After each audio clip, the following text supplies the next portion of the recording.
बता देते हैं कि क्या क्या महत्वपूर्ण घटना घटित होती है।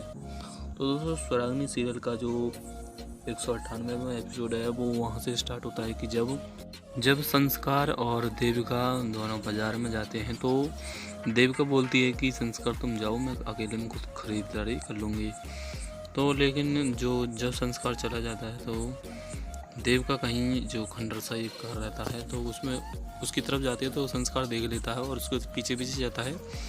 तो वहाँ पर जाकर देखता है कि उसे कुछ भूत की तरह यानी भूत की तरह दिखाई देते हैं। वहाँ पर छुप के देखता है तो तभी वो स्वरा के पास फ़ोन करता है तो वो बोलता है मैंने भूतनी देखी है, तो यहाँ पर कुछ ऐसा ऐसा हो रहा है। तब वो बता देता है, लेकिन स्वरा उसका विश्वास नहीं करती और बोलती है तुम जल्दी से घर पर आ जाओ। और जब संस्कार घर पर आ जाता है तो देविका वो वहाँ पर पहले से ही होती है। और देविका पहले से ही होती है तो और वो जो बाज़ार में ख़रीदारी करके आई है तो वो सभी दिखाती रहती है।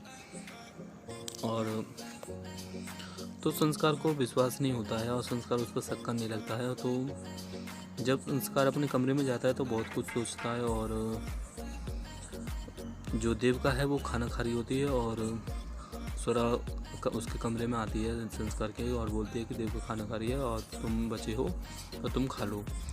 तो जब देविका आती है तो स्वरा वहाँ से आ जाती है तो संस्कार अकेले में देविका के कमरे में जाता है और छानबीन करता है। तो तभी वहाँ पर देविका आ जाती है। देविका पूछती है कि क्या ढूंढ रही हो, तो संस्कार बोल देता है कि मैं अपनी फाइल ढूंढ रहा हूँ, लेकिन उससे वहाँ पर कुछ भी नहीं मिलता है। तो देविका समझ जाती है कि इसे मुझ पर शक हो गया है और इसके बाद वो कुछ और प्लान बनाती है और वहाँ पर जो कि संस्कार को उलझा सके इसलिए वो रागिनी पर हमला करवा देती है।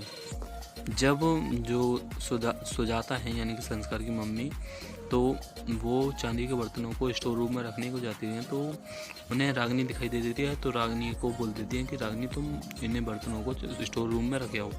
तो जब रागिनी स्टोर रूम में जाती है तो देविका मतलब कि उसके पास कोई ऐसी शक्ति होती है कि वो उस पर हमला करवा देती है, जो उस पर रागिनी को डरा रहा था और जिसने किडनैप किया था उसी से हमला करवाती हैं।